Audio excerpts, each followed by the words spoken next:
कि इमीडिएट कोई सजेशंस में जो डोमेस्टिक जो हमारी माएँ हैं, बहनें हैं,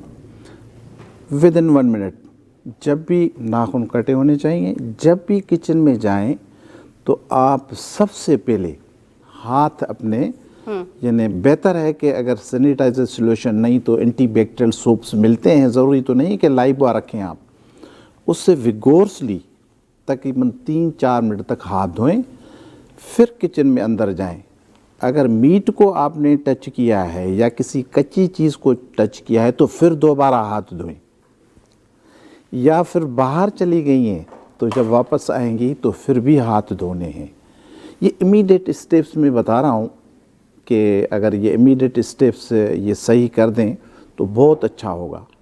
और एक तो ये है, और दूसरा अपने पूरा जो किचन है, इसको किचन को जो है मैं इसलिए उर्दू में बात कर रहा हूँ कि हमारी जो शेफ़ हैं वो उर्दू स्पीकिंग है और गफरान साहब भी बैठे हुए हैं। तो आपका जो प्रोडक्शन यूनिट है यानी जो किचन है, आपके खाने के बर्तन, आपके कुकिंग के बर्तन,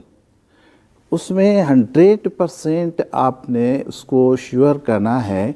कि वो सैनिटाइज़र सॉल्यूशन में ज़रूर धुले होने चाहिए।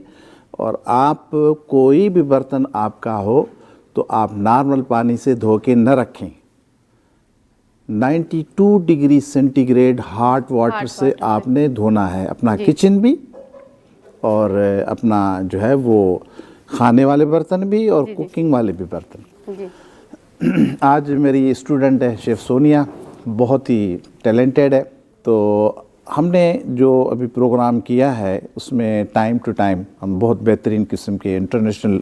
कुजीन्स को जहां हम फोकस करेंगे, उसके साथ साथ हम